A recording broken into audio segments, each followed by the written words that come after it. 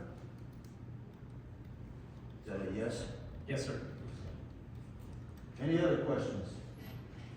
I don't think there's a vote. This was an informational. I appreciate you being here today to let us ask questions and stuff, and obviously you can feel what we're after here in terms of what we need. No, I share your your frustration. Normally, on a project like this, it would be, I'd be in and out, in a year or two. You mean fired? No, we'd be, finished with the project. It's just. You're probably right, and I'm probably right. Yeah. Okay. All right, thank you, appreciate it. I'll tell you what, we're gonna take, we're gonna take a 10-minute break. We have a public hearing at 10 o'clock, so do we have some flexibility to go to that, even though we're behind on the agenda? Can we move forward or not? We can't start before. Right. Yeah. We're 10 minutes to 10. So we're gonna take a 9-minute break, come back and we'll move forward in the agenda to the public hearing that's scheduled for 10 o'clock. Thank you.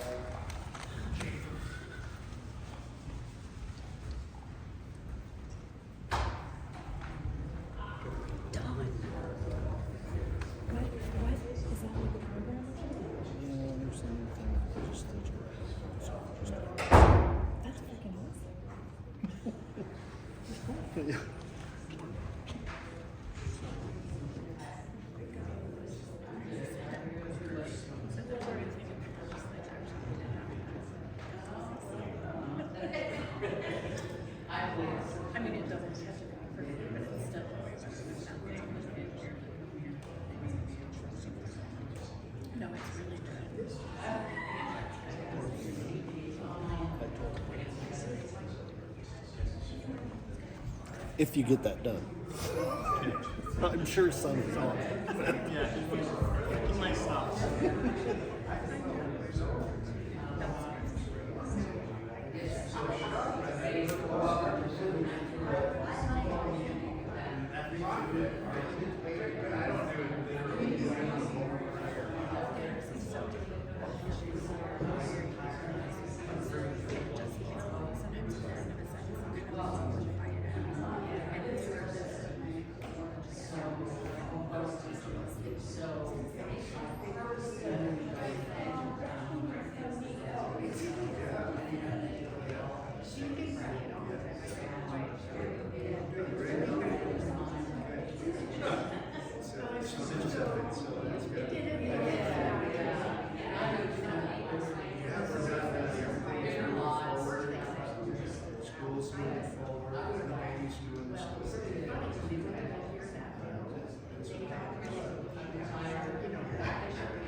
Okay.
Deals wrapping up out there. Your conversations, Commissioner Hill. We'll get her going here, then we put this first reading topic away.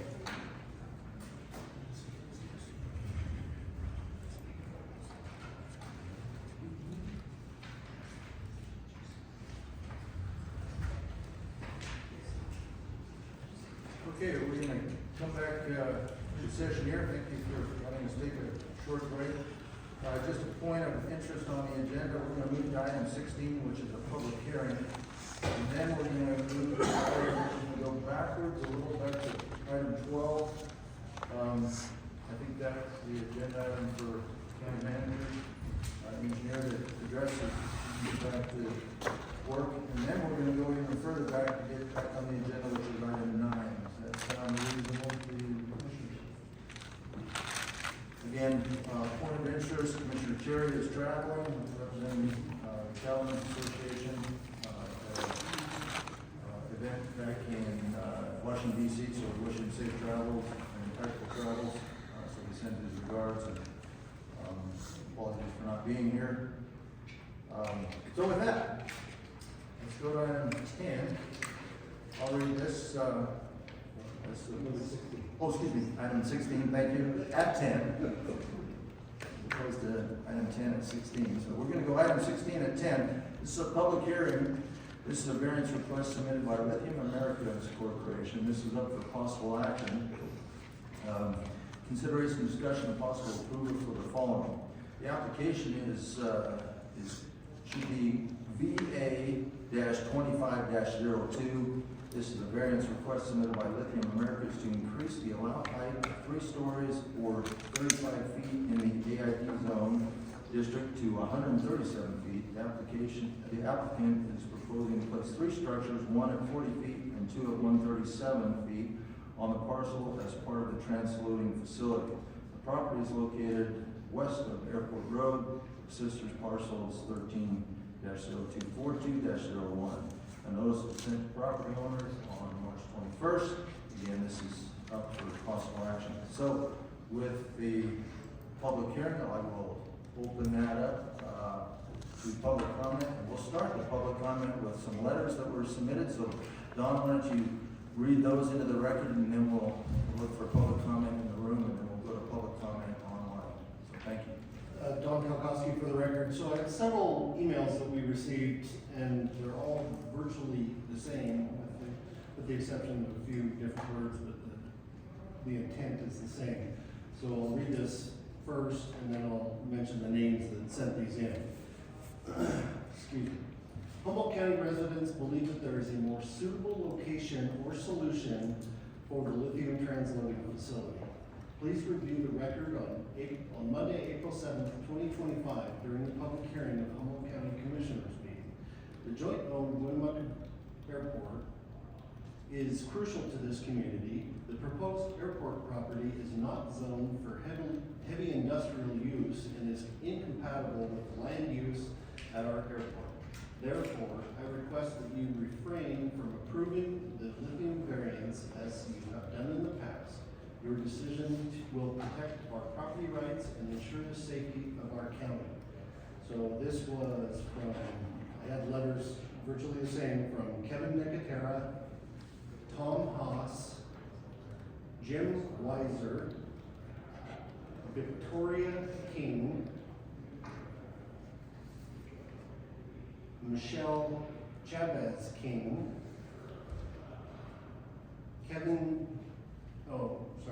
Jamie Nicotera,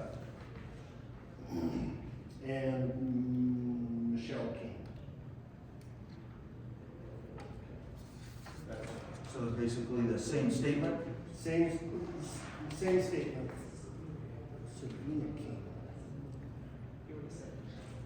Oh. Yeah, but there was some, okay. So it might have been Sabina King for that second, or for that last one. Okay, so those will be placed in the record. And how many total in do we have there? So, 2, 3, 4, 5, 6, 7. okay, so 7 correspondence submitted, public comment.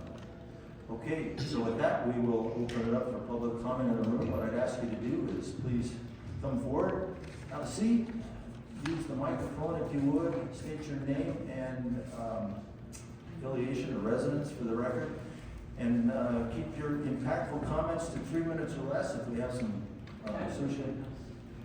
Yeah, we'll appreciate you doing your best there and hold you accountable. And again, that's not to stymie communication, it's to allow other folks to have a comment, but also keep our attention in 3 minutes or less. Okay. Thank you. My name is Deborah Day, and I live out on Rose Creek Road. This is a letter that me and my husband wrote this morning. I got 2 hours sleep last night, but I couldn't sleep because of all the stuff that we were going through. We, the people of Humboldt County, are outraged by the lithium mining company and their deceitful tactics.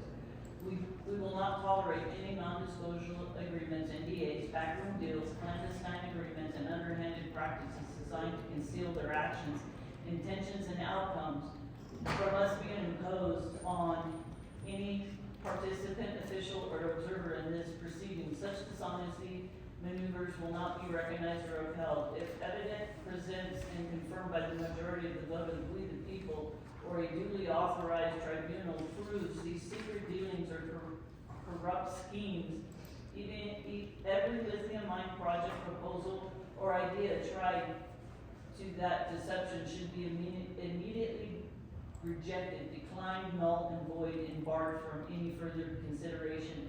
This stands as a firm demand of transparency, accountability, inclusion, ensuring all discussions, decisions, and actions remain open and known to all. No man or woman left unaware of what these companies are doing to our name and our land.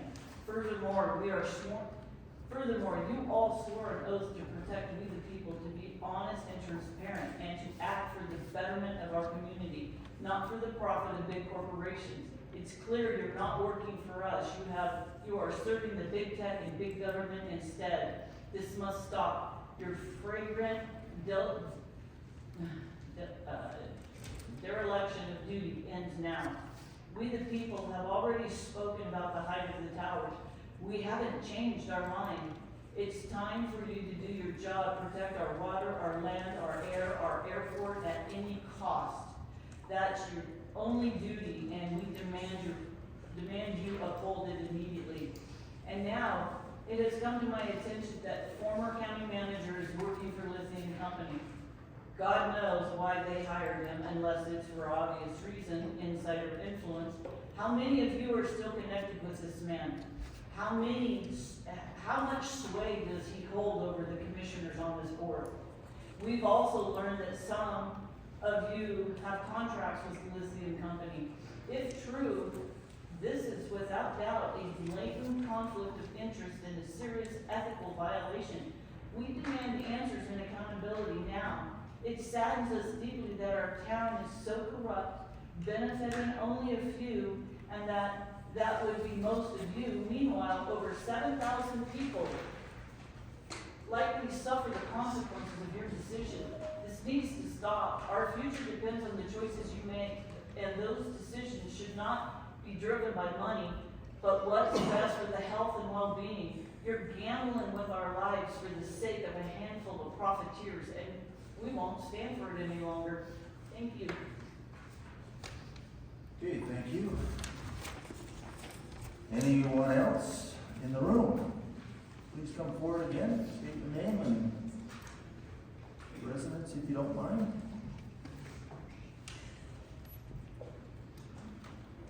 Good morning. How are you guys today? Well, thank you. Thrilled to be here. I couldn't see it with the excuses, but it's all right. All good. For the record, my name is Jamie Katera. I'm a Humboldt County resident now 7 years. Not sure where the time went. It goes quick. I will do my very best to keep things just streamlined as short as I can. Please don't hesitate to stop and ask me questions along the way if I miss something or there's something I throw in here that isn't here. I would really appreciate that. It's very important. This is our home. So, and I, of course, left my phone back there. Took some pictures last night to show you essentially my backyard, what I see, and where I live. Since it's probably not appropriate to invite all of you over and say, just come check it out and look. I mean, I don't know how that works. I've said that before. I still don't know how this works, so I'm working on that. So I have a list of initially when we got started, I think 2 years ago, any of these potential safety concerns or ways to protect the residents. I know you guys have it from way back when we started before we're at the height variance area. I still have never received a reply or any attempt from Lithium, Tim Crowley, to work with myself or my husband as concerned citizens. We've asked to place someone on the board as they move forward and moved forward with their lease agreement. There were no efforts made, it's never been done. I also forwarded to kind of cover our butts to Carol Lynn. And I know they've done some emergency planning should things continue down the path, which is wonderful. We've asked to be included in that, but we unfortunately haven't been. So I feel like we've done our part. I know personally I have, to create a very positive working environment, and that has been very unsuccessful, not reciprocated, and so it is a very honest reflection of Lithium's approach that they don't have to, they don't want to, and they're not going to, and that's very unfortunate, and I want you to know that. I have genuinely tried. So, I'm sure you all know that there was I guess an error on today's agenda, that I guess had the wrong information on it. I didn't even know that there was a new application, I think until Thursday, and I do receive this stuff from Tammy, so I really appreciate, she's on it. So I guess that we're supposed to approach you as our board, and I voted for you guys, I just want you to know that. You're my commissioners. And the community has genuinely no idea what is going on. If you ask the area residents, they either don't believe it. I mean, I don't know if you guys are Facebook people, but they still think that Costco or Olive Garden is happening up there at Manning. So I'm not sure if you guys read that, but just want to make sure you know. So we're supposed to, I guess, prove that there's a hardship. I looked at the application and I feel that I can completely do that. That the application, first of all, isn't accurate. Aside from the application number, back when we got started, we asked for daylight operation. That was when we went to the meeting where the mayor told us if we didn't like it, we could move. We can't move. That isn't an option for everybody. We can't just pack up and go. So unless they're willing to buy us out, it's just not an option. It's not a feasible thing to do. And I don't know how many of you guys have the kind of dollars in your bank account that you can do that. But my husband and I can, and my husband works hard. He works very hard. So we asked initially right at the beginning for only daylight operation. That was part of this new application, that because of the limitation on space, because without height variance, that they would have to go to 24/7 operation. That's not correct. So I'm being kind here and not saying what that actually is. But you can't fill out an application and be dishonest and say, well, because of this, we won't do 24/7 operation. They told us flat out from the beginning it would be 24/7 operation. They said it was going to be the biggest lithium operation, I guess depending on who they sell it to, who the crowd is at the moment, is the side of the story you receive. And that's really unfortunate because we need transparency. We need honesty, we need to know exactly what's coming in. I've asked for updated chemical lists and what kind of traffic we're to expect coming through the area, just to kind of see what my neighborhood is going to look like, what I'm going to have to live with, what I'm going to smell. I can't get it. I cannot get any updated and accurate information. I'm moving on. So I'm asking you at this point I'm asking for an additional public hearing to request an advertised public hearing both by radio, by the newspaper, and that the community can have a genuine input for the variance that's going to affect this community. It will be noisy. They compare rail yards, the loading and unloading and the velocity at which they have to slam the trains into each other as seismic activity. And I'm not just blowing smoke and making it sound like it's not a great thing. There's proof that living near a rail yard exposes you to all kinds of elements, not just the chemicals, not just the environment, but the noise and the seismic activity. It's a real thing. So the property owners within 300 feet were notified, and I appreciate all that Betty does. I know you have a difficult job, but this is bigger than that. This is bigger than 300 feet. And if I'm not mistaken, the 300 feet residents, I think only one of them is an actual occupied resident. And everybody else lives either out of state or out of the area, and maybe the land isn't developed as well. I'm no expert on that, but I do think the people that can hear it, the people that could smell it, the people that have to live with it, are the people that need to know what is going on to have a real accurate amount of, for you to see how the community feels about it.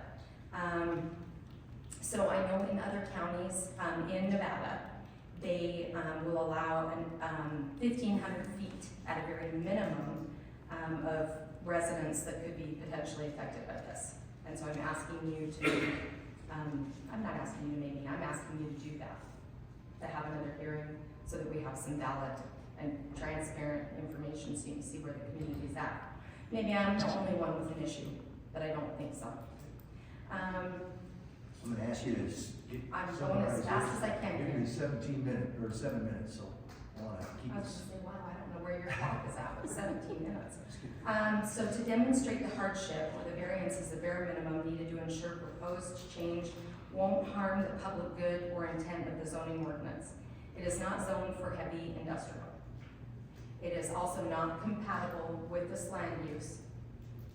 And that's according to the FAA. If you're asking for any development at the airport, you guys want to grow, you want the airport to be successful, you want to be able to fight fires here, we're not gonna have the opportunity. And also in this application, they compared the structure to Google Loon, which is aeronautical use. This is not aeronautical use. This does not benefit our airport. This is not the way it should have been done, and I know that they're talking about their property rights as leasees, or however that word is, because they have a lease, the lease never should have been done, and they did it anyway. Once we open this door, the similar variances granted for the area and the appropriate zoning, then we won't be able to stop this type of massive chemical height allowance. Once we open the store, there's no return. When it's done, and we all have to live with it. And I'm asking you again, as you did before, to please protect us. Protect myself, I want my grandkids to be able to come and visit. And I don't feel comfortable asking them to do that with this in my backyard. I just don't. I think it's wrong. I didn't move there knowing that this was going in there. And I know my time is up. So I thank you for all that you do. I've always given you the utmost respect.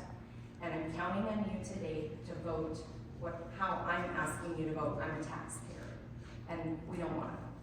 Thank you. Thank you, we appreciate that.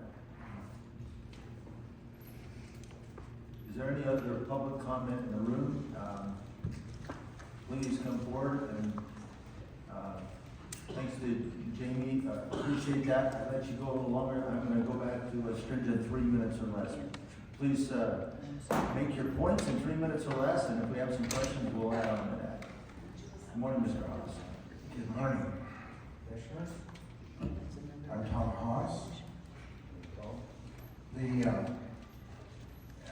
Your reflection of the commission's report this morning, Mark, when you were offering us 2 minutes on such a important thing. We already voted on this. I was one of them who voted on it. I voted against it. We have another commissioner here, when it's absent, that voted on it. My question to you is, I would like an explanation as to why it's coming back again.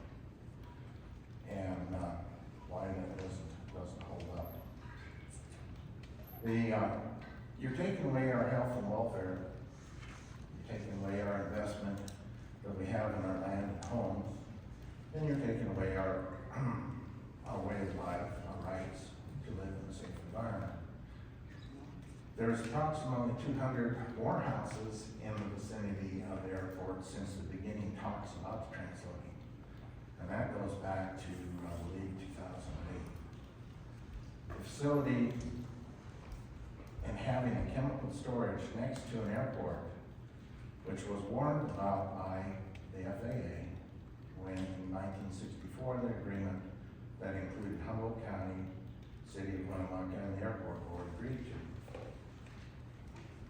That would be one good reason right there why they could shut the airport down. And, you know, the people of Humboldt County shouldn't be fighting for our survival. We shouldn't have to fight for our right to stay on our land in a healthy environment that we bought, paid for, not leased. $2.6 billion. That's what has been talked about for the mine. What can Humboldt County do with this? Why aren't we, as a community, going to and asking the federal government for money? If there's this much money out there, if they're willing to give it to a foreign government instead of, you know, the American people.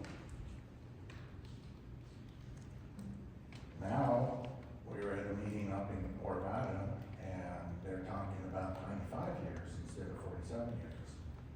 Another $12.6 billion for a mine. I have never seen a mine here, I've been here a long time, that didn't pay for their own, they didn't go out and get our taxpayers' dollars.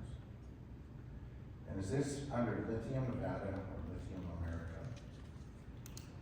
And has this land that we're talking about that they want to build on been subleased? Thank you. Okay, thank you, Tom. Appreciate your comments. Anyone else in the room? Please.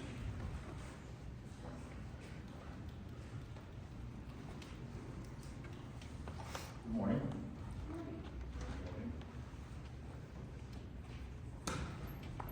I am Susan Fry. I'm with the Thacker-Pass Concerned Citizens.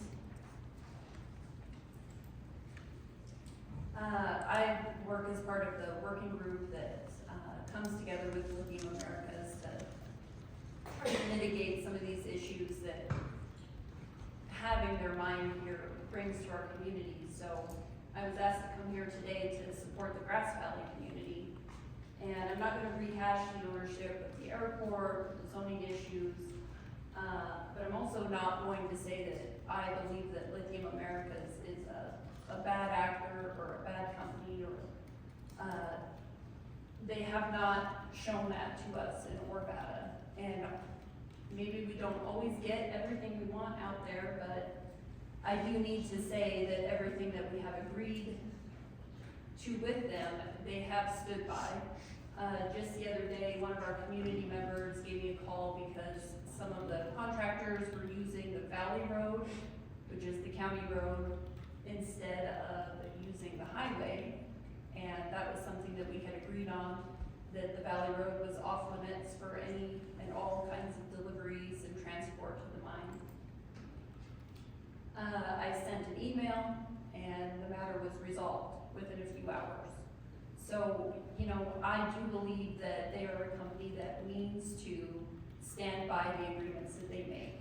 And what I'm seeing here is that there has not been an opportunity for them to work with this community here. I've said at these meetings before that people will continue to repeat themselves loudly and have these circular conversations when they feel they're not being heard. I know that I have been the one being loud and repeating myself at meetings before. That's my observation of what's happened here. These folks don't want this facility in their neighborhood, and I get that, but at the heart of every NIMBY issue is fear and uncertainty. And I became the spokesperson for our group because I had gained this reputation of saying things out loud that others didn't want to, so I'm going to have to do that now. I don't think moving this facility is possible at this point. I think it's too far down the road. And I want to urge this community to come to terms with the fact that this is going to happen in your neighborhood. And I don't want anybody out there to miss the opportunity to advocate for what your neighborhood needs to minimize this disruption that is coming. That's probably not the help that they were looking for, but it's what we've done in Arvada, and it's what I know how to do. So I was going back through the minutes from the city council meetings about the property lease. And the city council felt confident that the residents out there were protected in that lease. As far as I know, they haven't been able to see that lease and see what those protections are, so I would urge the commissioners to kind of look into that and see if you can get that back to them and, you know, foster an environment of transparency here. I think most of the protections that they had talked about were all, you know, through NDEP and other environmental regulation agencies and things like that, but the community did present a list of requested protections. There were some creative solutions on there for things like noise abatement, emergency response measures, traffic control, any of that kind of stuff. I think that there is an opportunity there to be able to work together and come up with some good solutions there. I haven't heard much conversation about road maintenance, increased traffic through this neighborhood. I don't know if it's possible to build a truck route through this neighborhood so that they're not mingling with, you know, neighborhood traffic. Maybe that's something to look into. What does the build out of this thing look like? I haven't heard any conversation about that. I don't know if the team that's gonna have to come in and build this thing is going to be staying at the band camp or, you know, gonna be local contractors. You know, we haven't heard anything about that. I did have some questions about the permit here. In one part, they talked about not having any negative impact on the neighborhood characteristics. I think that's a pretty broad term. I don't know what exactly neighborhood characteristics are. They talked about it not having any impact on the property value. I would like to know who determined that there's not going to be any negative impact on those property values. And they talked about having the silos, the 137-foot silos are necessary to be a daytime only operation. I have a question on whether or not allowing those taller silos is going to guarantee that it's a daytime only operation, because I always understood it was going to be a 24/7 operation.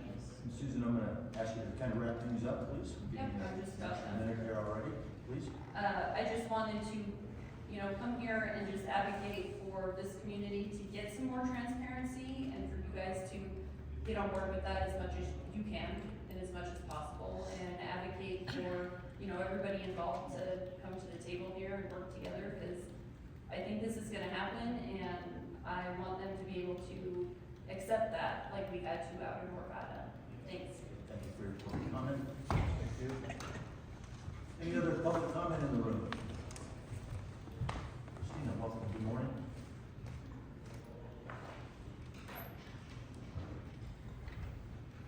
Christina Kennison for the record. I have some documents I would like to submit to be put into evidence for the record.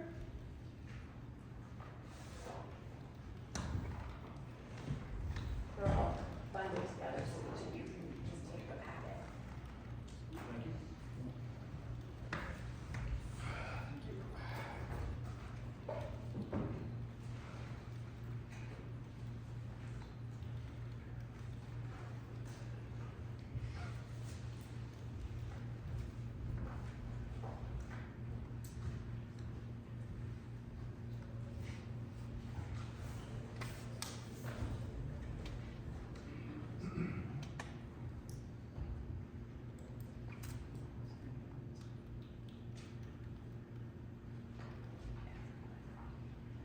Take it away.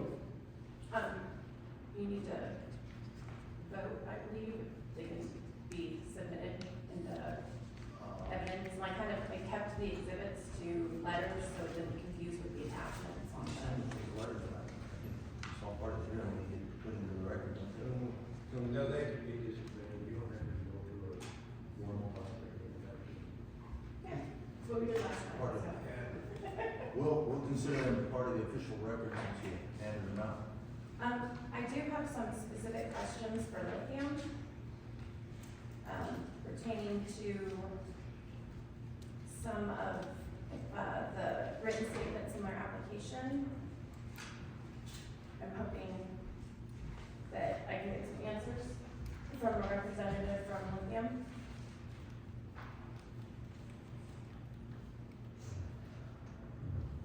Tell you what, why don't you make your public comment, including those questions, and then we'll see if we can address those questions as part of the subsequent public comment or as part of our interaction as a commission. So as far as I understand, public hearing has to do with findings of fact. And if all they have to say is what is written in here, then okay. I just don't know if they want the opportunity to answer any questions about the particular statements that they have. Just a point, Lithium is going to, I'm assuming one of the Lithium members will come up and go through their application with us, so I would be, if you don't mind paying attention to Christina's questions, and maybe you can incorporate your answer into your application request. Does that sound reasonable? Okay, thank you.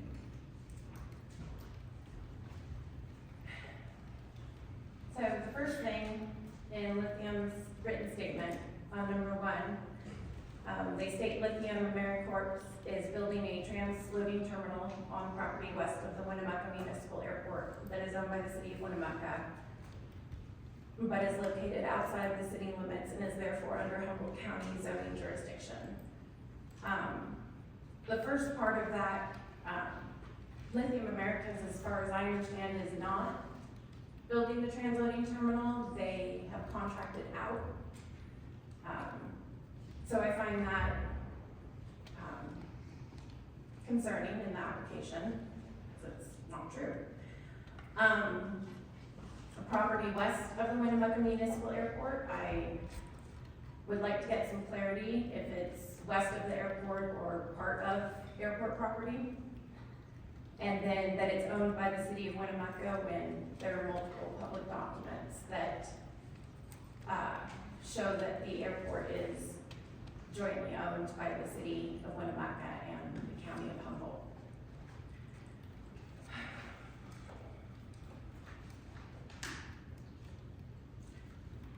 Some of the other, I guess when they come up, am I able to ask questions when they come up at all? I think because the question may, why don't we see how it pans out? Why don't you put your questions into your public comment here, and we'll see if they address them, and then we'll go from there. I'd ask for our DA's office to get that. Is this a hearing or not? Well, yeah, that's kind of what I was wondering with it being a public hearing. Some of these questions are very simple yes or no answers, and the follow-up depends on the answer. Yeah. Does that make sense? Yeah, what I don't want to get into is it becoming a two-way dialogue. You guys should have had this two-way dialogue before. If you want to have it, I don't want to have it here in front and end up being 2 hours where you and somebody from Lithium have a back and forth dialogue. That's not why we're here. I fully understand that.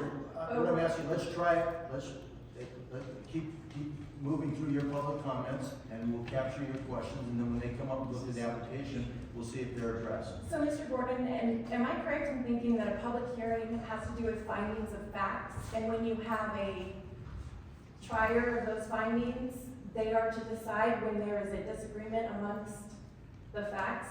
They look at both opposing sides and decide which one they believe is true. Well, here we're just dealing with a variance, so they'll hear public comment on it, they'll apply the standards for the variance and determine whether it's in the public interest of granting or not. So you're not really looking at fact finding, it's a decision about whether the board wants to grant it. So it's not fact finding for this Well, I public mean, hearing. they receive facts. I mean, it's not like court where you have to have facts. I mean, you're presenting your public comments, they have the application, they're gonna hear from the company, the proponent, and they'll make a determination about it. I don't feel like that's very clear. Well, I mean. Well, listen, for the sake of moving forward, let's please continue with your public comments. Let's get your public comments on record, and we'll go from there. Okay. Well, why don't I go ahead and have you look at Exhibit E? If you can, this map. The first page of it is actually a page that Lithium put in with the application. It's called an airport layout plan. The second page, I went ahead and gave you a much clearer copy. The third page, I went and zoomed in, so there was no question. Repeatedly through the meetings the last almost 2.5 years now, the city has been very adamant that this parcel for the transloading station is not part of the airport, that it is next to the airport. And I would just like to note that this document, which was sent to the FAA originally, actually shows the property line around this property. This is a prime example of where over the last 2.5 years, I have been bringing evidence and saying something, and the city disagrees with me without showing any evidence, which is why I am being a stickler about the findings of fact.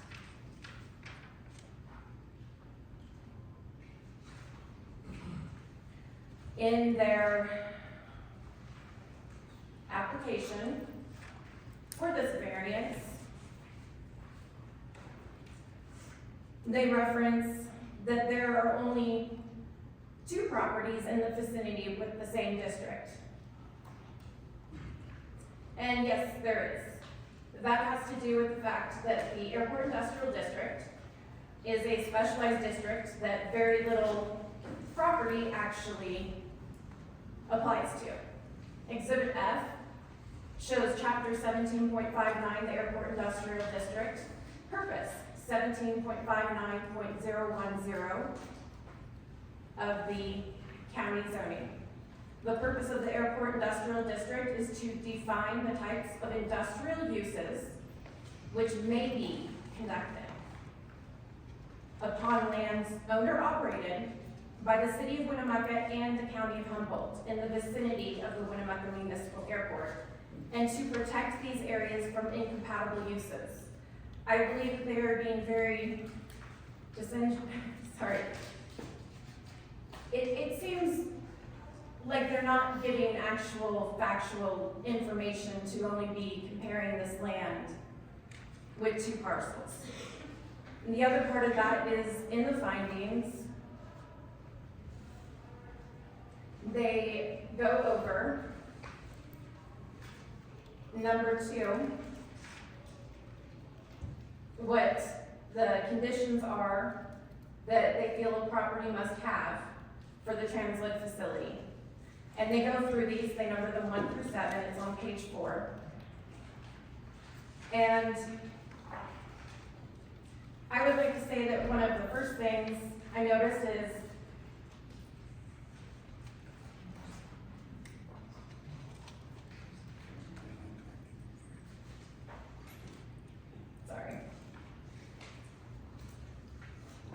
the 4 findings that are supposed to apply in order for a variance to be granted.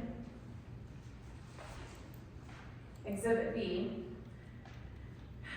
A, there are exceptional or extraordinary circumstances or conditions applicable to the property,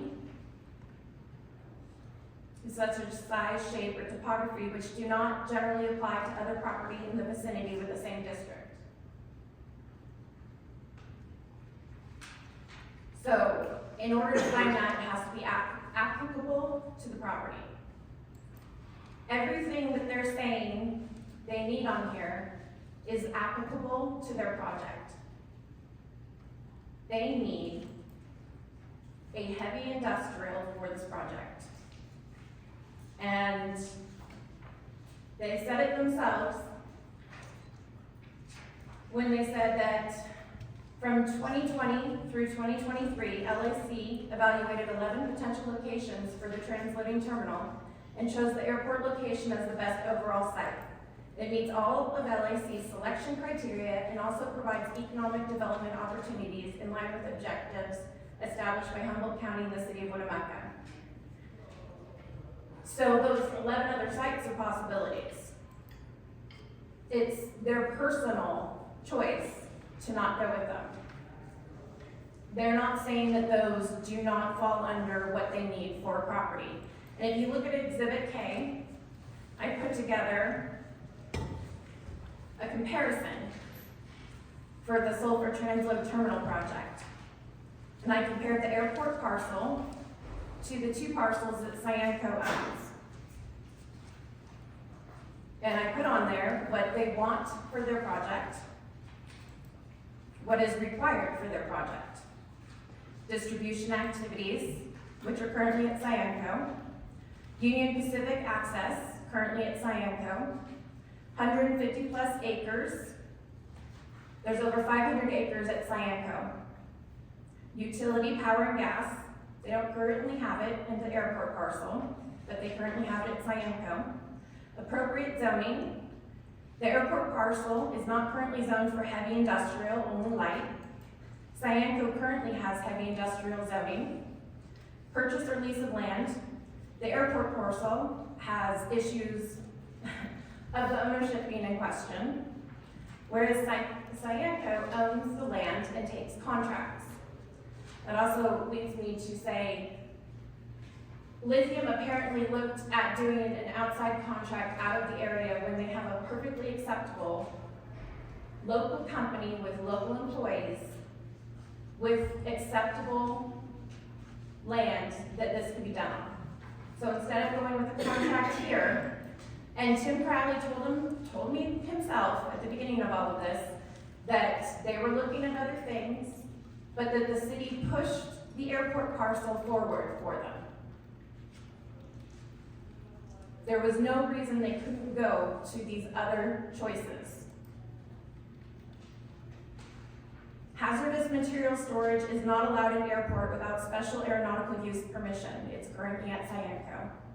Hazardous material transport from train to truck, not allowed at the airport without special aeronautical use permission, but currently at Cyanco. So I don't see any extraordinary circumstances where they would need to do this at the airport property and multiple residential areas. One of the other findings of fact, required findings, is that the granting of a variance will not be material detrimental to the public health, safety, and general welfare or injurious to property improvements in the area in which the property is located. I've repeatedly talked about the airport having protections to not have something like this there.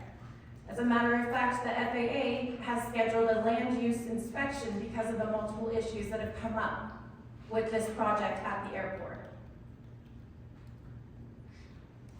Christina, I've given you more than anybody, and there's been some folks in the crowd that were testing their watches on our last presenter at 3 minutes, so if you don't mind wrapping it up, I'll give you a couple more minutes, please. One of the other required findings, and I will remind you that in order to grant this variance, you must find all 4 required findings in favor of the project. The granting of a variance will not constitute a grant of special privilege inconsistent with the limitations upon other properties in the vicinity with the same zoning. I believe the granting of this variance for non-aeronautical use, especially in the AID district, would constitute a special privilege inconsistent with the limitation upon other properties in the vicinity with the same zoning. It would set a precedent that would allow any non-aeronautical use in the vicinity of the airport to be granted height variances. That in and of itself would be a sponsor's violation of grant assurances to the FAA.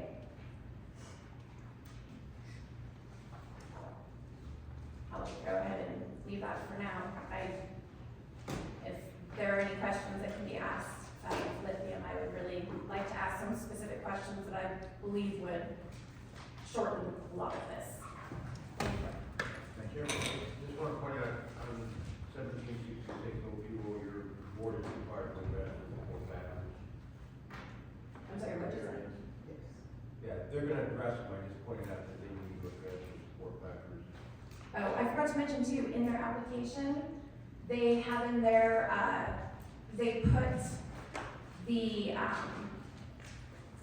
the airport hazard combining district, in there, and they actually have the, prior ordinance, the 1987 one, and that's why I gave you guys Exhibit C, which has the most current one from 2006. Thank you. And Anthony, can you, pull that mic towards you and, repeat what you just said so everybody can hear? Yeah, Anthony Ward, DA Government. I just wanted to point out that the board is required to invest in 4 factors, in the 17.66.02. Thank you. And if I'm correct, it's in order to grant the variance, they must find all 4 apply to the project, and in order to deny only one, that it does not apply to the project, correct? That's correct. Thank you. Okay. Any other public comment in the room?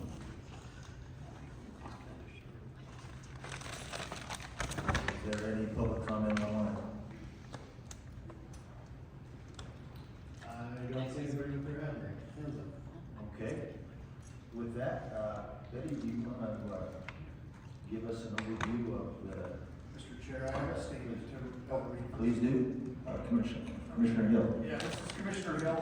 I'd like to disclose an appearance of impropriety brought to my attention by a member of the public. To maintain transparency, a company that I am a managing member of has provided services for a company working under Lithium Americas. I have reviewed NRS 281A.420 and have also consulted with the attorneys for the commission. We have concluded that no conflict of interest pertains in this matter, therefore I will be exercising my duty to vote on this matter today. Thank you, Commissioner Hill.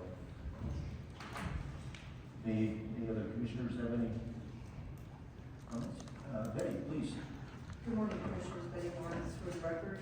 I don't really have anything to add that was not in the staff report. Public notice did go out on March 21st. We notified, for statute, the 300 property owners. We notified 7 out of those 7. One was Lithium because they do own property within that 300 foot, and one was the city of Winnemucca and the other property owners. I've not heard any comments or received any information from them. And none of the property owners were ones that sent an email to the county manager's office. So that was neighbors in the 300 foot. Within 300 feet of the property lines. And you heard no negative back from any? No. Do any of them reside in the area? Commissioner Tipton, do you have any questions for Betty on the application of the plan? No, I do not. Commissioner Hill? Okay. With that, ask somebody from Lithium if you want to come up and cover their application. And as comprehensive as possible and address some of the questions that have come up during the public comment, please. Would you please sit up nice and tight to the mics, state your name for the record as well as your affiliation. We appreciate that. Yeah, my name is Tom Karras, for the record. I'm a project manager with Lithium Americas Corporation. And I'm Tim Crowley. I handle external affairs for Lithium Americas. And I guess I would start by just asking, I know that you've seen the application that you've submitted, and I know you've seen the staff report, which summarizes a lot of what we said. And I just asked, how would you like us to handle this? Do you want us to kind of go through and get some of the highlights, including some of the questions that were raised? Yeah, I think that would just walk us through the application, and if you can incorporate a response to the questions that have been raised during public comment. And then that will, I think, at least we'll have a reasonably comprehensive approach and understanding of the application and what might be between the official lines. Okay, that sounds good.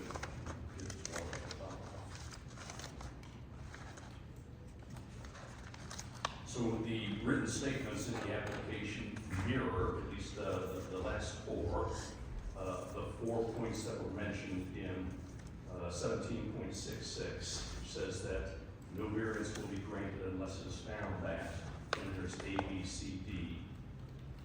That A, B, C, D match written statement questions 2, 3, 4, 5. So the exception is number 1. This is just a general question at the beginning of the written statements that say, why are you applying for a variance? Describe it. So that's what we've done. Yes, Lithium Americas Corporation is building a transload terminal on the property that has been leased to us by the city of Winnemucca. And the previous person who just testified to us for comment is correct. We're not actually doing the building. We typically hire a contractor, and that's what people do. You know, when I built my house, I didn't build it, I hired a contractor. So that's point conceded. It is property west of the Winnemucca Municipal Airport, and it is owned by the city of Winnemucca. Included in the application packet are the actual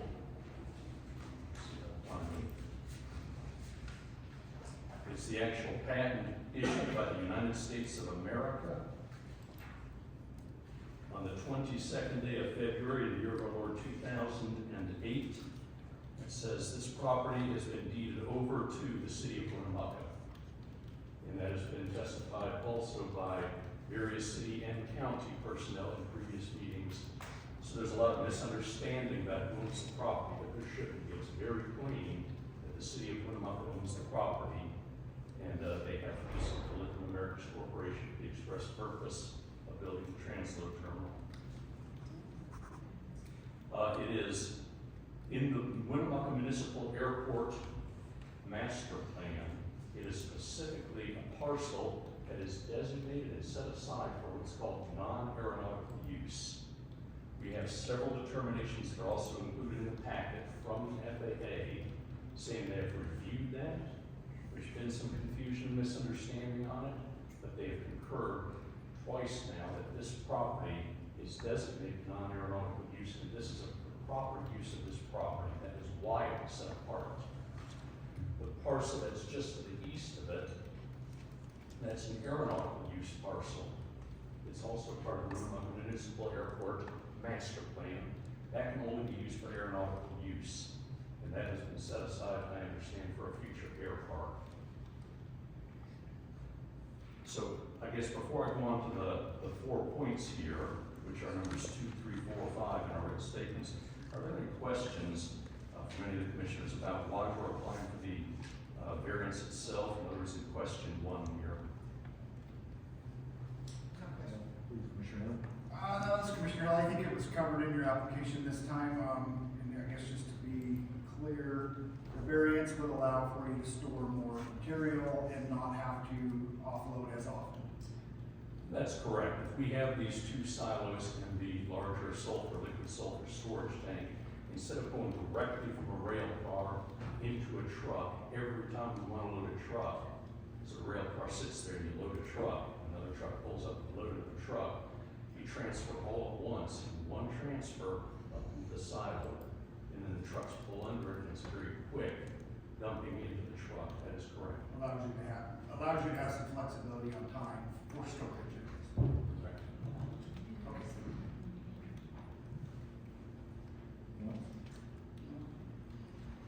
So number 2 in the written statements addresses the first of the 4 requirements for finding variance. There are exceptional or extraordinary circumstances or conditions applicable to the property, and that's already been read. First of all, I'd like to address a couple of questions that were mentioned just a few moments ago. We are not considering ourselves and should not consider ourselves heavy industrial any more than the UP Railroad right there up 95 is considered heavy industrial. Rail cars pull in, they're switched, some product is transferred, and the trucks pull out. This is not a big manufacturing facility. This is a simple transload station. There are a number of them around. I visited the one over by Elko here a couple of years ago. It is not heavy industrial, so we do not agree with that characterization.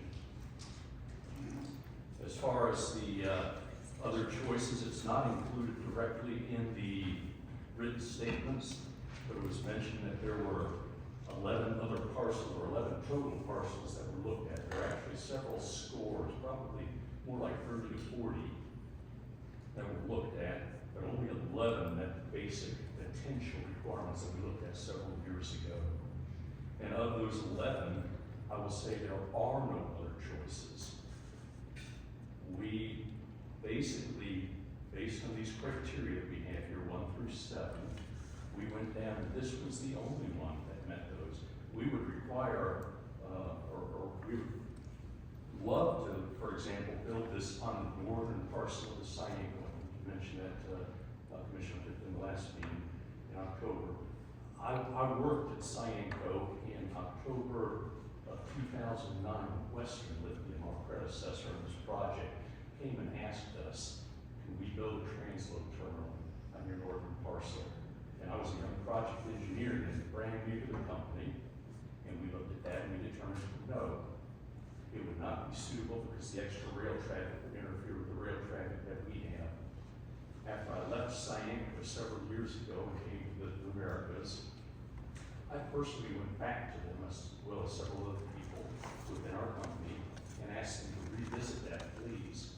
They did revisit and they came back and said, no, it would interfere with our rail traffic that we have now to have 2 projects of this size and magnitude. So it's not that we don't want to or didn't want to. So we looked at 11 total. Every one of them did not meet 1 or more of these criteria here, except for this one here at the airport. And I would characterize the conversation of the city as not, we know there are a lot of other places to build this, but we want it here. Rather was, there really isn't any other that meets all of our needs, and this one does so perfectly. And they said, isn't that amazing? Because that's exactly the kind of business we've been working here for a number of years to build this property. That's the way we look at that. So when it comes to the question,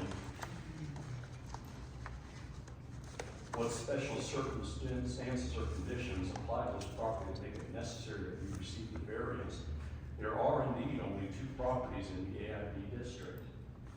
That's the aeronautical use parcel and this non-aeronautical use parcel. So the special circumstances as written in the staff report are the fact that there are only 2 parcels, only one of them can be used for this. The FAA said we can use it for this in writing.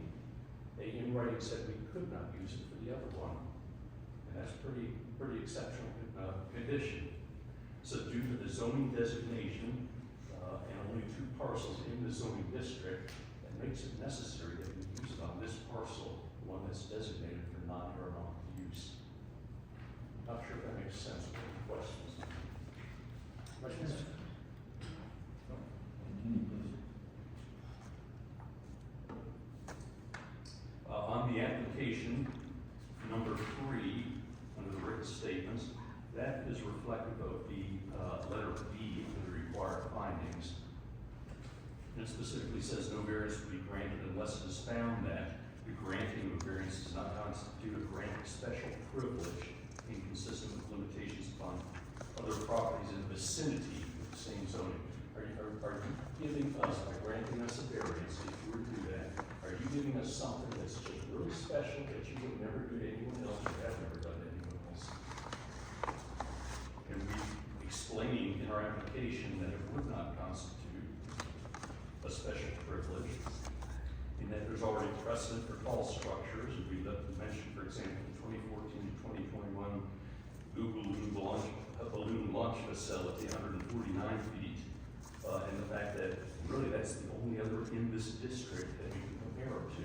But by way of comparison, also just so that you all can kind of see what we're doing here. When you drive down the interstate, you look out to the north towards Cyanco, that building there, the blue and white building, you all know what I'm talking about, right?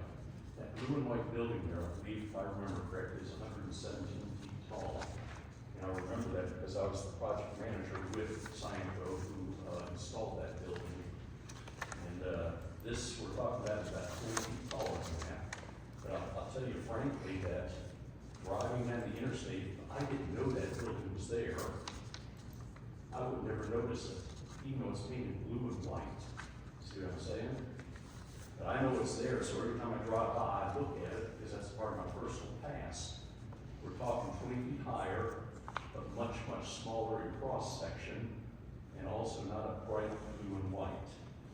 So I just say that, to say that there are other instances, even though that's not in the AID zoning district, of issues like this or situations like this that have been built and have been granted.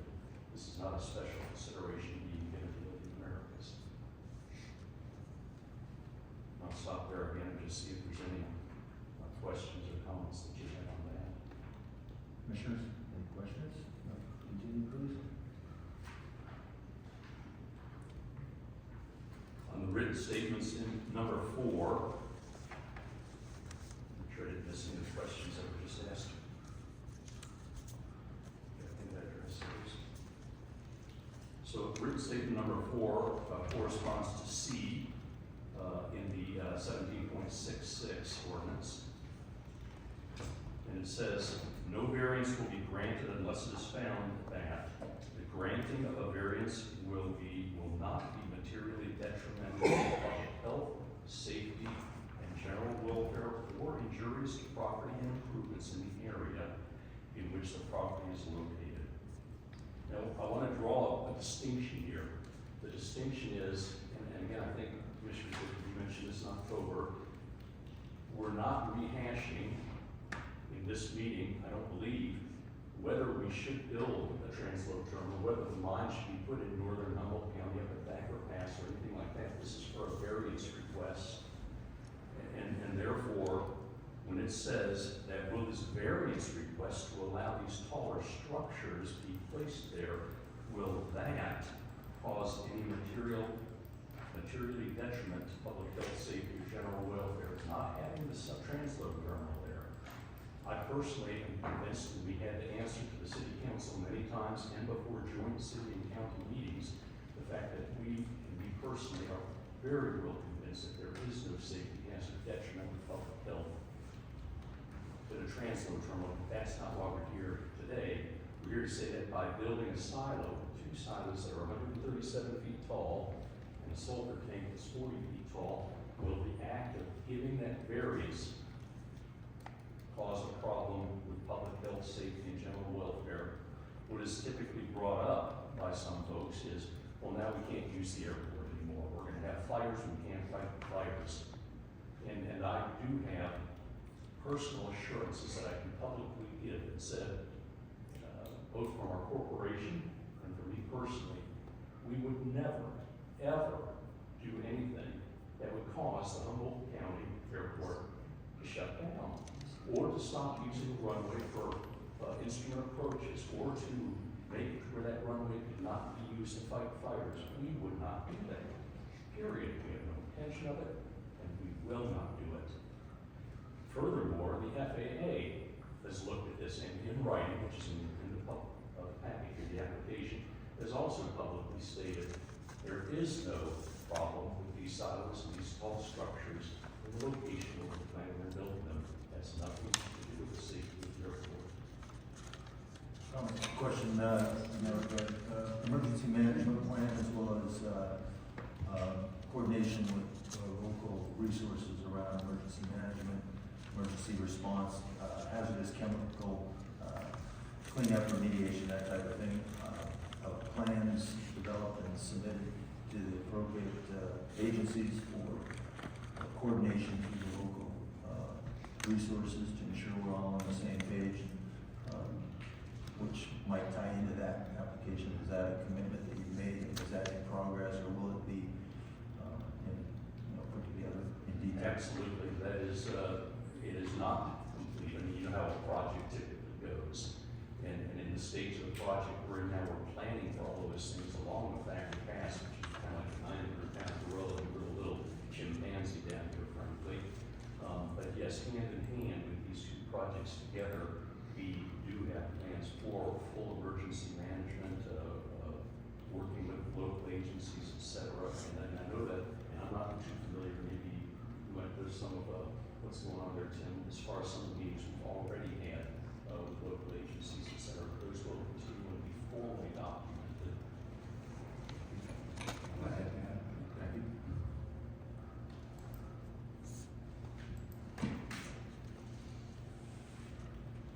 going on to number 5 in the application, that corresponds to letter D 17.66. And it says no variance will be granted unless it is found that the variance is necessary for the preservation and enjoyment of a substantial property right of the applicant, which is Lithium Americas Corporation, which right is possessed by other owners under like conditions in the same district. And that's a difficult one because it's a small district. It's 2 parcels. They're both owned by the city of Winnemucca. One is for aeronautical use and one is not for aeronautical use. But it absolutely is, and we tried to explain that in the paragraph here. It's well reflected in the staff report that to operate the transload terminal in a manner that we feel is optimum, this is really essential to do. Can we do it without the height variance? Yes, that would not be optimum. Far from it, in fact. And we will, as a previous person mentioned here just a few minutes ago, we will continue to build out the transload terminal, but it would not be optimum. And we're looking for optimum as what's best for not just Lithium Americas, but what's best for the community, even the nearby neighbors. If I were a nearby neighbor, I did live out on Nugget Drive when I lived here in Winnemucca, which is a few miles east of the airport. I mean, if I were living near here, I would want this because I know what it would entail and how much easier it would make the operations. As far as some of the questions that were brought up by a couple of folks who were up here previously, we have not made any firm commitments or promises. We don't think it would be proper to do that this time. It says we will operate only so many hours a day or so many days a week. We want to strive to operate as efficiently as possible, which means to stick to the daylight hours as much as possible, and to do it as quietly as possible, to use the low lighting. We have spent a considerable amount of effort and money on doing atmospheric dispersion modeling to say, what would the smell be like? We know what sulfur smells like. I've worked with my entire career, and we've done a lot of modeling that says with worst case conditions at the fence line, the human nose can detect any of our sulfur smell. We are going to extreme lengths to ensure that no one will ever smell anything, including the installation, which is now going to be in our permit from NDEP that says we will have a vapor scrubber to scrub out any of these odors, even lower limit that the human nose could possibly smell, even when you're within the fence line. So yes, I think that this is necessary for, as it says here, preservation and enjoyment of substantial property right in order to operate this in an efficient and economical manner. And tell me if I missed any other Any questions? Any questions?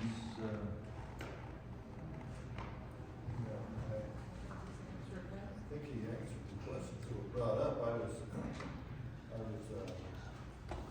question was on the daylight transfer option, whether it would be 24 hours or just during the daylight. A project of this size would have to have that opportunity to offload a tank. Railroads don't run on time always either, so I think that's common sense that they would probably not all be in the daytime. The permit application for construction and operation through NDEP covers air, water, and noise, or is noise fall under a different? The permit that we're getting from NDEP, there are a number of permits. There's plenty of them, probably more than a dozen and a half.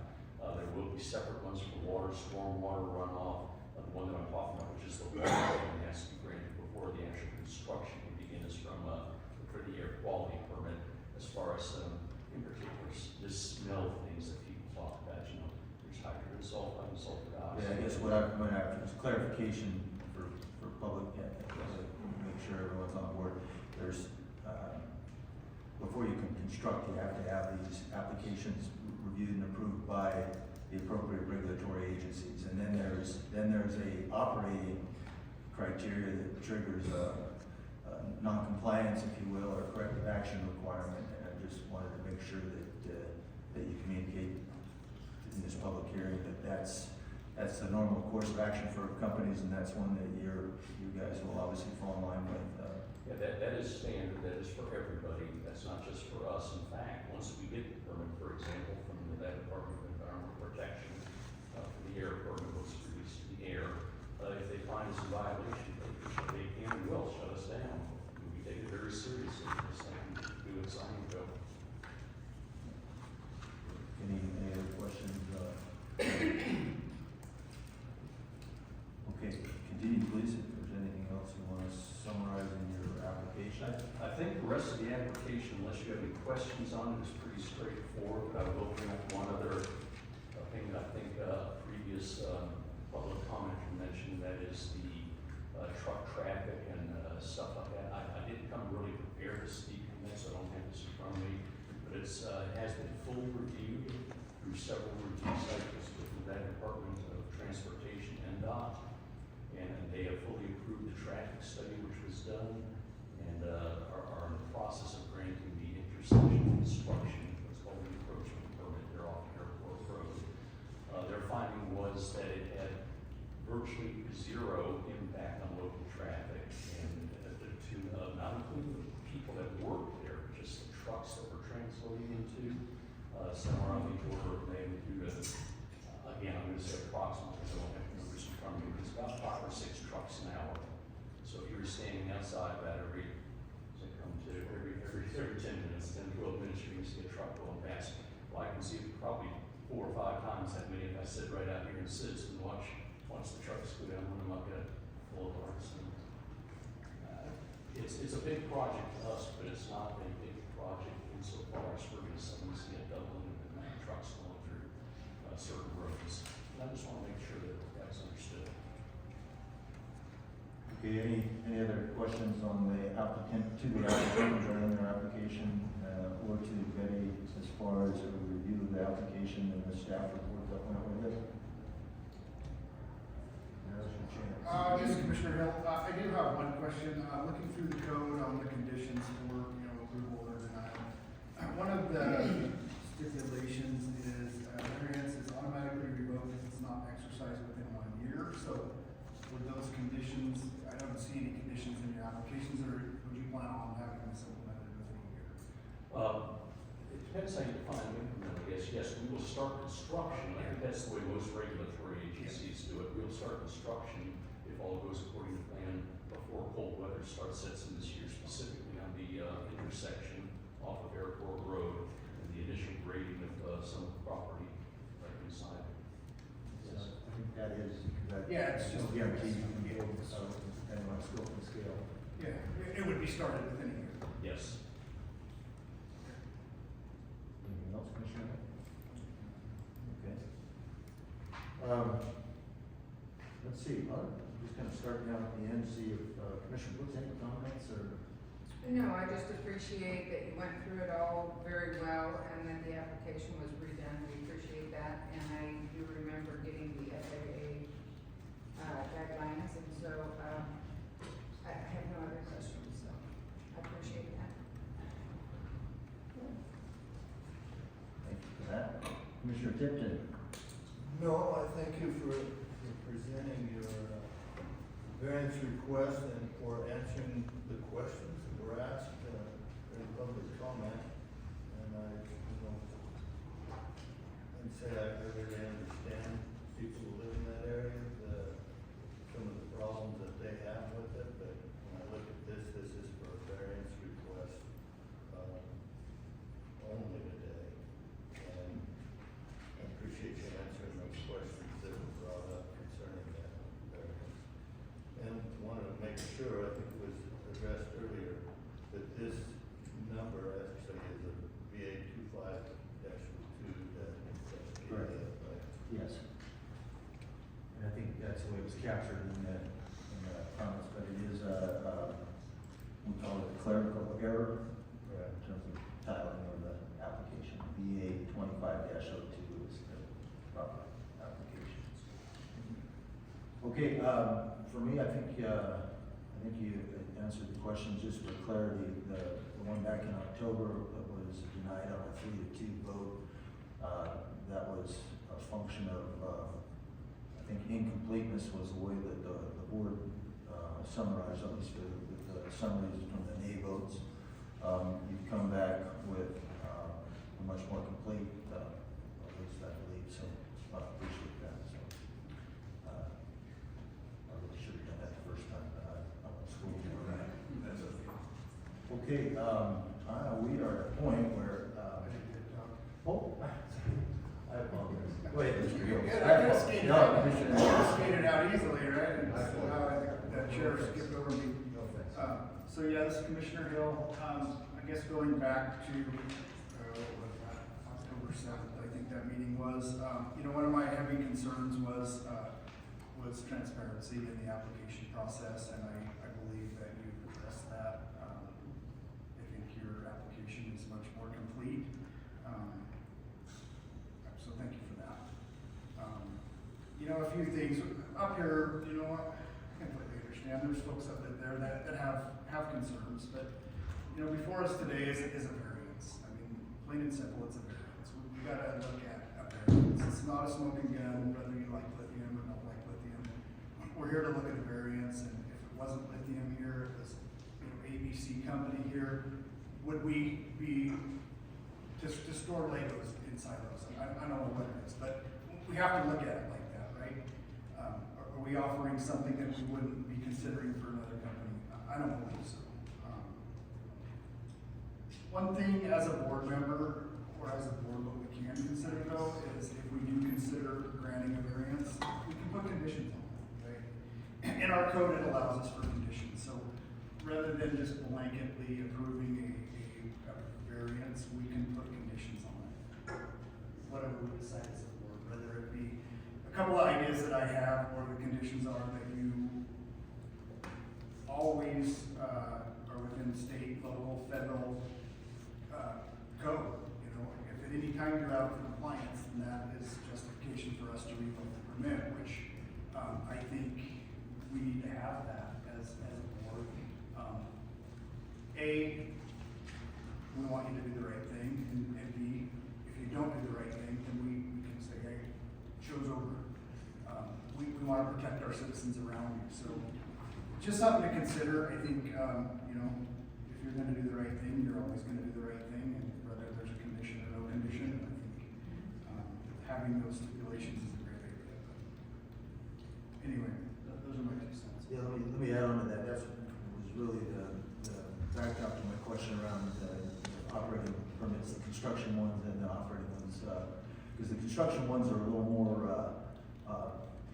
you build them into the build plan and construction, and somebody comes out and does QA/QC and writes a report that goes in, and we built it to meet the requirements of air, water, noise, if you will, but air and water protection, if you will. But it really comes down to operating compliance, and I think from a condition standpoint, I've always viewed the conditions as stipulated by those operating permits, and my hunch is, at least based on my experience with NDEP, they'll have great scrutiny over you. You'll have to, report, frequent compliance. I don't know what the compliance intervals will be and what the data you'll have to submit, and what, third-party criteria in terms of the data. So again, based on my experience, I'm confident that NDEP's thumb will put you. But I also would like to think that you'll be above and beyond that, because even though those are minimum and very strict to protect the health and safety of people, is that there's an opportunity to do above and beyond. One aspect I think I'd like to see incorporated into that is some kind of a hotline number where people where there's an opportunity to establish a mechanism for concerns being immediately responded to, as opposed to a cell phone to the state.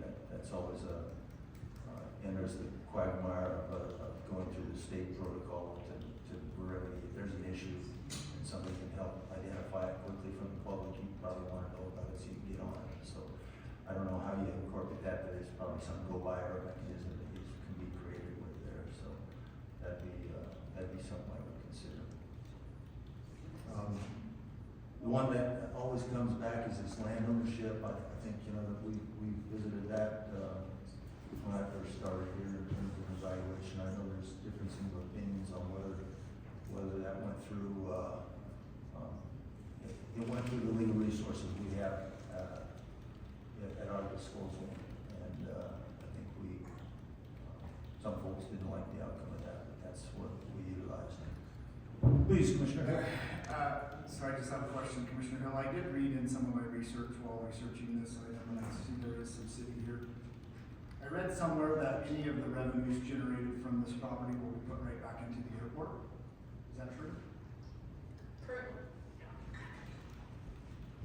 What it's supposed to be. It has to directly go back into the airport. Please identify yourself, and I'm assuming you're here to support Betty's or. I'm here to address Jesse's question, Commissioner Hill's question, sorry. Alicia Heiser, City Manager, Engineer. Currently, the lease revenue for that parcel is going into the airport fund, and it is being used to support airport operations. Going back to some of the prior comments and questions that were made, this parcel is shown on the airport layout plan, and it is identified as a revenue-generating non-aeronautical parcel. And the purpose is to be in compliance with one of our grant assurances, and that assurance, I don't know it word for word, but it basically says that the sponsor, which is the city, will take reasonable measures to generate as much revenue and make the airport as self-sufficient as possible, so that we're not so reliant on FAA grants. We're still very reliant on them because airport projects are typically very expensive. But that was the purpose for acquiring this parcel and for identifying it as a non-aeronautical revenue generating parcel. Thank you. Yes, thank you. Okay, well, last chance, board. We have the applicant, we have our staff that reviewed it. Just for clarity, the staff. Is there no more from the public? I think it's after the vote. Really? So we can't respond to what they said. It's up to Anthony, give us some guidance. Wow. Yeah, did you want to do any more public comment on it? Well, I didn't know if we need to include the board's activity and then open it up for public comment, or have the public comment before we vote. I think, I would see whether there's any public comment before you vote. That's all right? Yeah. Okay. Did you say no? I think he said he believed it was okay. Yeah, okay, so here's what we're gonna do. We're gonna take a 5-minute break for those of you that, like me, that need to use the restroom. Then we'll come back. Christina will give, and this time, I'll have Tom Haas be the timekeeper, 3 minutes or less. And, That's all I get for findings of fact. well, just be consolidated. We'll start with 3 minutes. Christina, I know you're very prepared and stuff, so I'll give you a little leeway, but 3 minutes or less.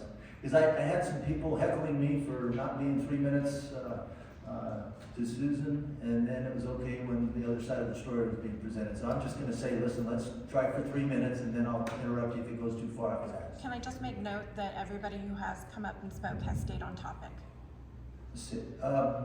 You can make that note, sure. Thank you. I would argue a little different, but I appreciate that. So let's take a 5-minute break, and we'll come back in, like I said, 3 minutes or less.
Okay, get everybody to take their seats, we'll get started here in 2 seconds.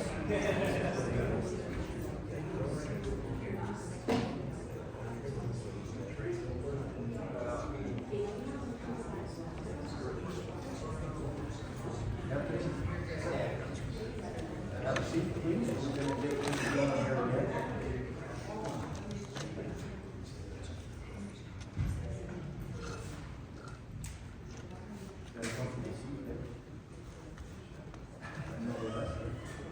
Okay, well,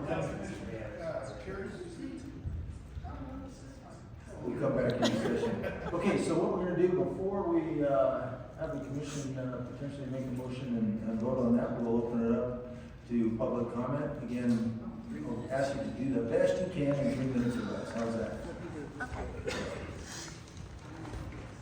Yeah, and I'll ask Commissioner Brooks to kind of facilitate the timekeeping. We'll see where we end up here. Please do your best. So anyway, you guys were talking about the NEDP. You're gonna fall on NEDP to watch these guys do what they're gonna do. In India, North Carolina, or I think it's North Carolina, they have 11 violations of the NEDP. They never shut them down. The first one should have shut them down, but they have 11. Now the people of that county are dying from cancer because of the chemicals and stuff. But we're gonna put all our faith in the NEDP to protect us. So what happens when something happens, when a chemical spill happens or something happens that gets into our water system and we become poisoned by this company? Do we come after, who do we come after? You? You? Them? I mean, we're putting all our faith in something that has already proven that it will allow so many violations. And they didn't even shut them down after 11. And those 137-foot silos, you say they're not gonna affect us in any way? I had a 30-foot windmill that I had to drop 20 feet because you guys had it interfered with the airport. And you costed me a lot of money for a 30-foot tower. But yet we're gonna allow these people to do a 137-foot tower for a purpose that they should have known on the original application. They originally came to you 35 feet. Everybody, 35 feet. And now all of a sudden they have to have 137-foot towers. Why was that not originally put on there? Oh, because they're doubling their stuff. They're gonna double everything, so they need more. The other thing, the truck traffic. He's saying that it's not gonna affect us? My, it's gonna affect that road tremendously. Don't tell me it's not. You're gonna have truck after truck after truck going down those roads, and those roads aren't met and maintained. And then you've got the on-ramp over the bridge. Are the bridges, have we done those? Have we looked into those? Come on, guys, please. You've got to look a little deeper before you allow variances that could eventually hurt us in one way or another. They say they're safe, yeah. I don't believe that. And NEDP, like I said, they had 11 violations and they didn't shut them down. And those people are dying right now. Thanks.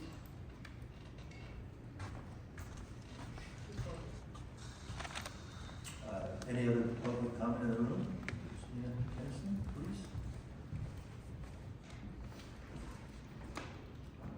I would like to make, Christina Henderson for the record, I would like to make note that the one joint meeting happened April 2023. I am a stay-at-home mom housewife. I am a county citizen. I have no idea what I've been doing the whole time from the start. If I knew then what I know now, it probably would have been different. There was information given at that meeting that wasn't available prior to that meeting. The city brought all sorts of people who work for them or Lithium to come talk to you. Armstrong Consultants presented themselves as FAA. I have not since then been given an opportunity to actually go over everything. We got notice of this meeting on Wednesday. I had already had a meeting set up with 2 of you. I didn't even get to go over any of this. So when we get this kind of time frame, we aren't able to do like what Lithium did and set up meetings or talk to those around. Okay, we're already at a major disadvantage. I'm not an attorney, you've pointed that out before, Mark. We are at a huge disadvantage. I have brought you documents. Mr. Gordon himself doesn't even seem to know, not even a fraction of what I've studied and learned. I'd like to ask actually Alicia Heiser a question. If she could come up here, that would be great. Make your question and comment, since it's public comment. I'm sorry, Mr. Chairman. I'd like to ask Alicia Heiser about the FAA scheduling a land use inspection for the Winnemucca Municipal Airport. Okay, let's see if they get one schedule. There is one schedule. Okay. There's that many issues that's already happening. Okay. So in the packet that Lithium gave, there's a map. Could you pull that up, the map of the site plan for them? That seems excessive. Is it Mark's job or? I'm doing it for him. Christine, we'll go ahead and look at this. It's distracting. Go ahead. Stay focused here. Well, it's, Okay, stay focused here. Which exhibit was it? We can turn to the exhibit if it's, yeah, do this. Page 10. attachment 2? Does that help? Yep. Someone with the green. I don't know why it's not. Oh, it is full? Oh. Okay, go ahead. Okay. So I would like to ask Lithium, since the site plan shows that the project goes into 2 separate parcels, can the Trones loading terminal be built without building or occupying any portion of that second parcel, 13-0242-02?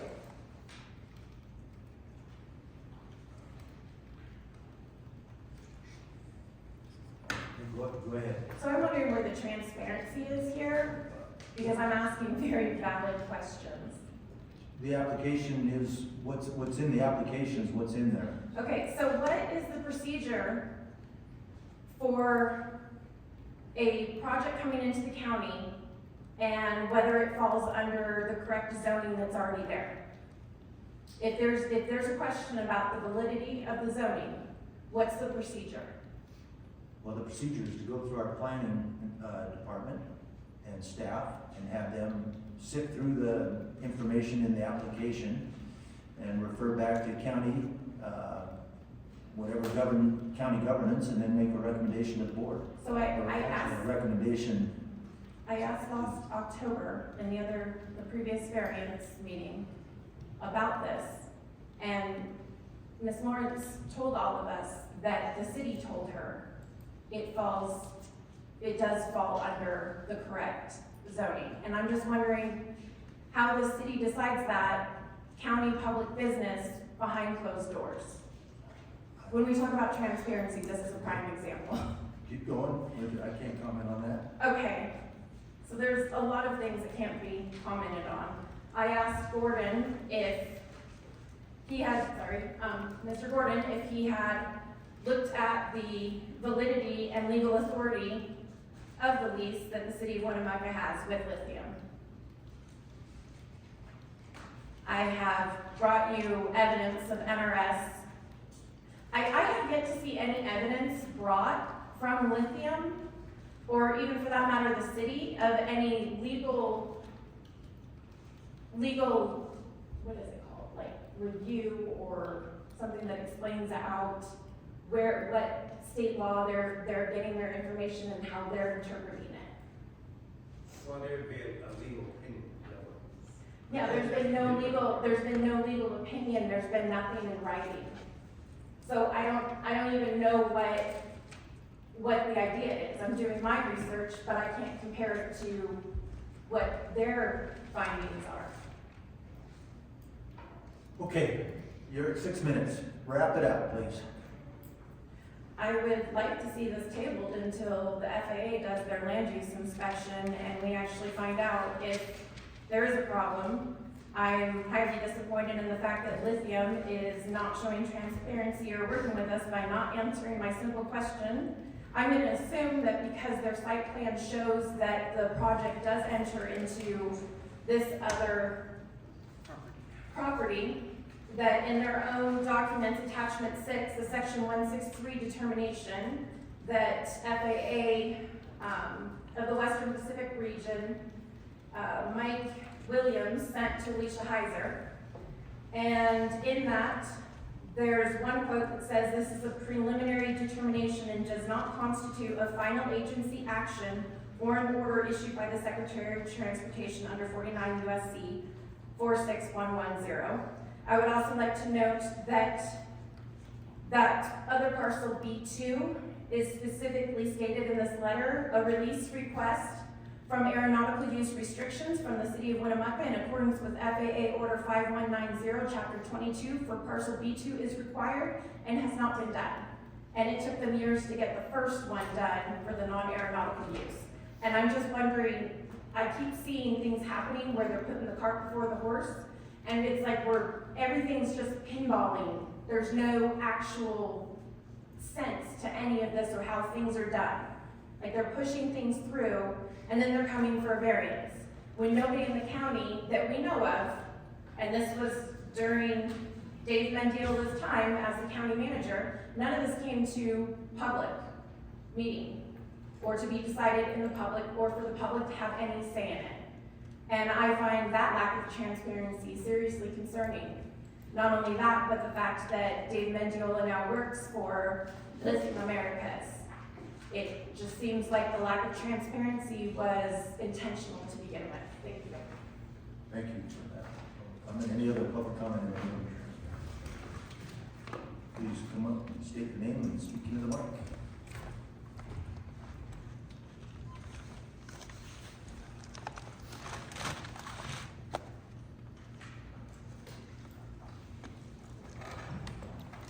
This is Tom House. Thank you again for letting me speak. They didn't answer some of the questions I had, Lithium America, Lithium Nevada. What about this other, they've subleased the parcel we're talking about. And we have Lithium on tape up there saying that they're not going to do anything as far as building, having anything to do with this.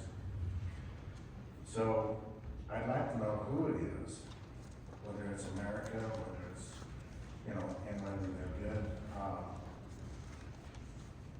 I was up there in Orvada. They promised us a new school because it was a problem going up and down in front of the school. They put that off for at least another 2 years now.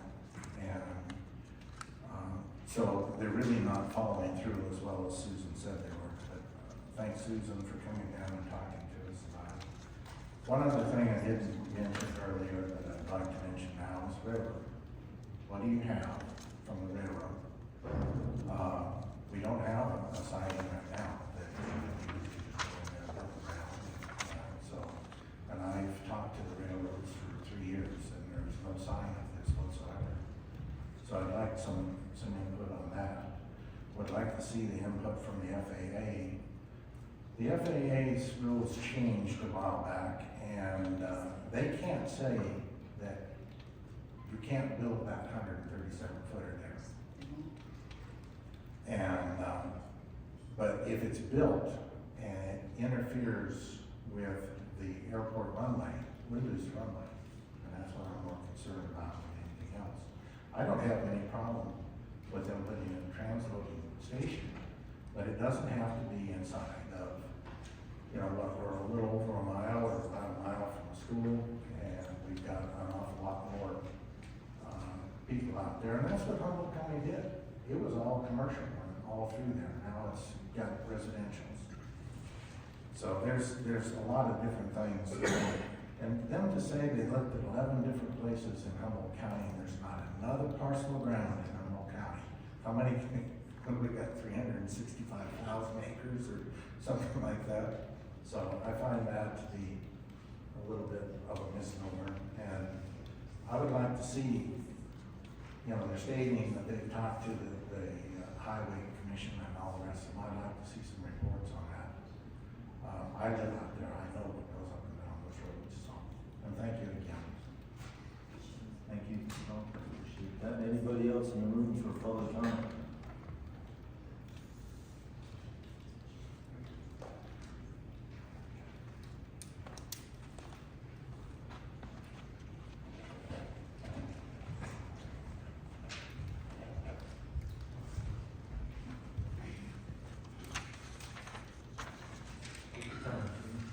Yep, take your time. Take your time. Take your time.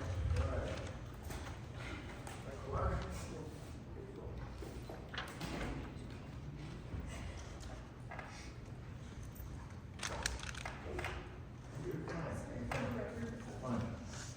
Take a deep. Jared, I just want to say thank you for all of your consideration. You work, hard work, I know. This isn't easy.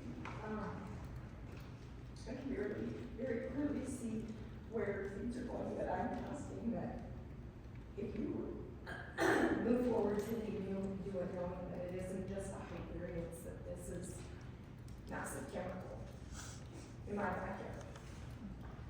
It's not just height variance, and I want you to know that. It's not just like building a set of stairs. I'm asking that, I don't wanna be sheltered in place when they spill it, because they're gonna spill it. I don't wanna suffocate in my own home, and that's what happens. I don't wanna be gardening and not know that there's a spill. And I spend a lot of time doing that, and I want you to know that when you open this door and you allow this variance, that it's not that. But realize what's in front of you today, and I do respect that, and I do appreciate that, and honestly, contrary to what somebody else might tell you, or what people say about me, or anything else, I don't enjoy this. I have other things that I wanna do. This is not for me. I didn't run for public office. I don't wanna look like a dummy because there's things that I don't know. I'm a taxpayer, you know? I wanna work on keeping the weeds out of my yard. And there's a lot of that here. So it's not my area, and I don't wanna micromanage what Lithium is doing. I have no benefit in that. Company comes in and I want them to be successful. I don't wanna be in somebody's back pocket with what they do with their business. Because I hope you understand that. It's never been my intent to do that. There's no benefit for me to do that. I don't want that for anyone. I want them to do their business. Thank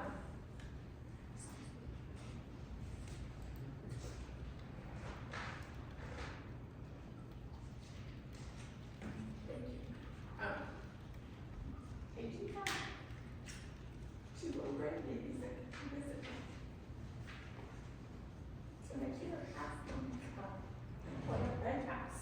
They make it sound like these chemicals are common underneath my kitchen sink.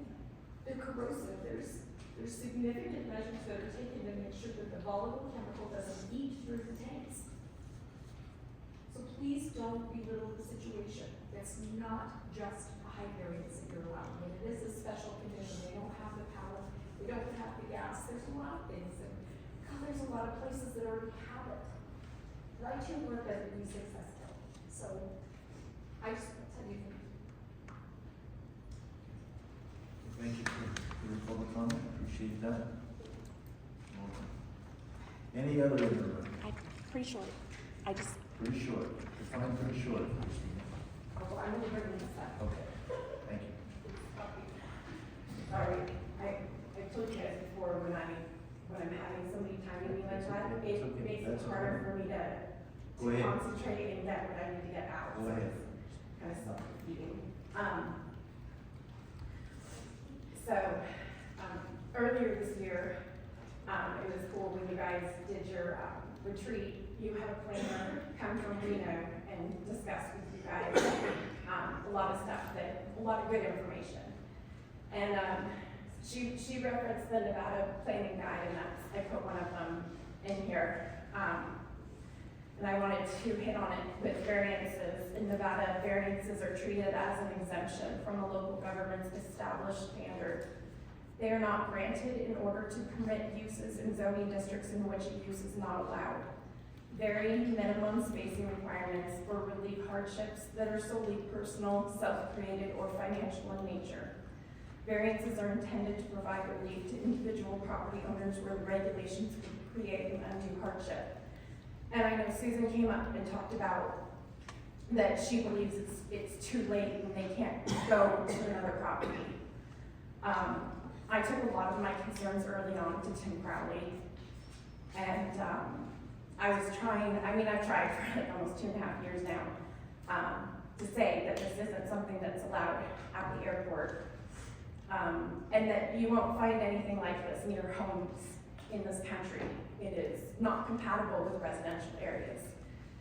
And it's been very frustrating because I feel like there's been other things that have been a priority, whether it be for the county commission or the city council, and that what we as citizens have to say has been given very little deference in this matter. I mentioned earlier about setting a precedent, and actually, when Deb came up and spoke about having to lower her windmill, this goes to show that Lithium Americas is being treated differently, and this would be a special thing added that is not given to others. One of the things I recently learned more about airports. Airport land use is a higher land use. This is where there are multiple protections that are required to be in place to prevent incompatible land use with airports.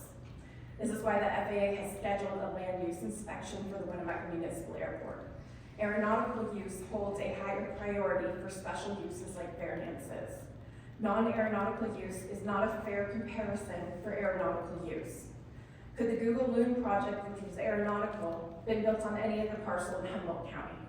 No, their use was aeronautical and therefore needed to be at the airport and was an appropriate use of the need for a variance. To grant this variance, not only would you be undoing things and subjecting residents like Deb to unfair treatment, but like I said, you would be setting a precedent. And any potential protections for around the airport for us residents, it's very scary to think of that. Cyanco was put away from homes for a reason. I really don't understand if, when you compare their project, and I know Lithium won't answer my questions, and they said something about the volume would interrupt Cyanco too much. But obviously, if they were looking to go there, they are much more in line in zoning with Cyanco than what is compatible around an airport. And I hope you guys will listen, but I know that it's not looking like that. And I just want to make sure that I've made all my points and it's there for the record, because we're not stopping trying to protect our homes, our property rights, our family, our children, our health. And thank you for listening to me, I appreciate it. Welcome. Thank you. Any other in the room? Seeing none, we'll go online. Anybody online?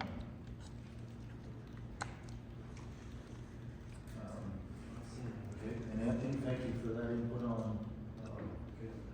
how we proceeded with the public comment there. Appreciate that. Okay, last chance, commissioners, before I read this, and then we're gonna move forward. Any commentary or anything? Okay. So this is item 16. It's been a public hearing, and this is a request, the public hearing of Lithium Americas Corp. They've submitted an application. It's BA-25-02. Apologize for the clerical error in the agenda. A variance request submitted by Lithium Americas Corp. To increase the allowed height of 3 stories or 35 feet in the AID zoning district to 137 feet. The applicant is proposing to place 3 structures, 1 at 40 feet and 2 at 137 feet on the parcel as part of the transloading facility. The property is located west of the airport road. Assessor parcel number is 13-0242-01. A notice was sent to property owners on March 21st. We've had plenty of discussion, including a couple rounds of public comments, and with that, I'll entertain a motion from the Board of Commissioners. If you want to address the figures, Anthony Gordon, on 1766.02 rule, required quantity. So when you do that on the motion. Oh, okay, yeah, thank you, Anthony. Okay, with help from our legal Anthony Gordon, I'll read their findings. No variance will be granted. This is 17.66.020,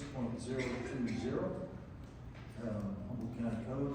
No variance will be granted unless it is found that A, there are exceptional or extraordinary circumstances or conditions applicable to the property such as size, shape, or topography which do not apply generally to other property in the vicinity with the same district, and B, the granting of variance will not constitute a grant of special privileges inconsistent with the limitations upon other properties in the vicinity with the same zoning. And the granting of the variance will not be materially detrimental to the public health, safety, and general welfare or injurious to the property and improvements in the area in which the property is located. And D, the variance is necessary for the preservation and enjoyment of the substantial property right of the applicant, which right is possessed by other owners under like conditions in the same district. And there's ordinance 1-5-87A and 31 parentheses A. Anything else, Mr. Gordon, that I need to read into that before we? No, but just make that part of your motion. Okay, so I'd ask if there's a motion to be made that you don't need to read all that, just include the capital 17.66-.020 amount. Mr. Chair, please, Commissioner Tipton. I first want to say this isn't about the location of the facility, that's been decided. It's not about the transloading station, it's about height variance. Correct. And so I would, at this point, I would make a motion that we approve the variance BA-25-02 PDF, which is in the correct number on our agenda, and that it does meet what you read into the record for 17.66.020 A, B, C, and D. Correct. Okay, any questions on the motion? Commissioner Brooks, any questions? No question. Commissioner Hill, any questions?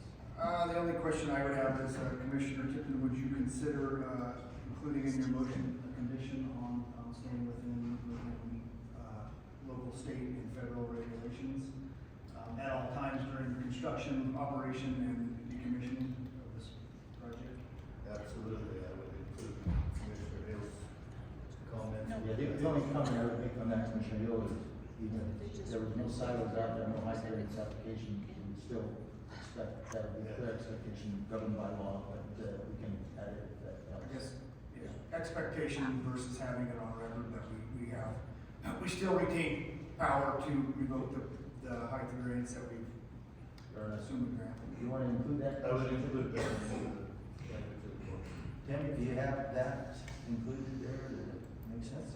Anything else, Commissioner Hill? That's it, thank you for that. So we have a motion on the floor by Commissioner Tipton. All those in favor? Aye. I'm gonna do a roll call on this one. Commissioner Brooks? Aye. Commissioner Tipton? Aye. Commissioner Hill? Aye. Commissioner Evatz? Aye. And again, Commissioner Cherry is not available to vote. So that passes unanimously. Can you So thank repeat for the motion? participating Sorry. in, Can you repeat the motion?